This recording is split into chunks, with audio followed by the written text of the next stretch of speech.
ప్రభువైన యేసుక్రీస్తు నామమున విషయములు మన అక్కలను తీర్చునుగాక. దేవుని ఆరాధించేవారిని సంపూర్ణంగా ఆరాధించాలి. ఆత్మతో సత్యం కలిగి ఉండాలి. అందుకని మత్తయి సువార్త 22వ అధ్యాయము 37 వచ్చిందంటాడు. అందుకైనా నీ పూర్ణ హృదయంతో, నీ పూర్ణ ఆత్మతో, నీ పూర్ణ మనసుతో నీ దేవుడైన ప్రభువును ప్రేమింపననిది. ఇది ముఖ్యమైన ఆజ్ఞ.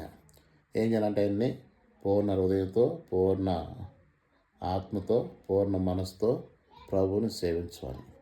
ఆ సేవించే మనం ఏం చేస్తామంటే ముఖ్యమైన ఆజ్ఞ కూడా చెప్తాడు 38లో, నిన్ను వల్లే నీ పొరుగువారిని ప్రేమించు.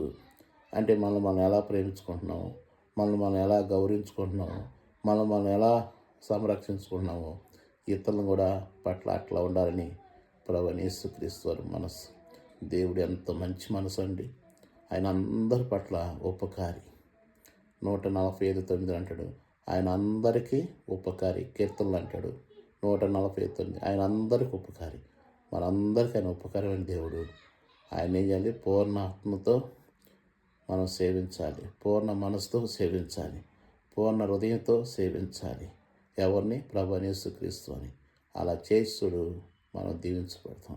మాటలు దీవించగా ఆమేన్.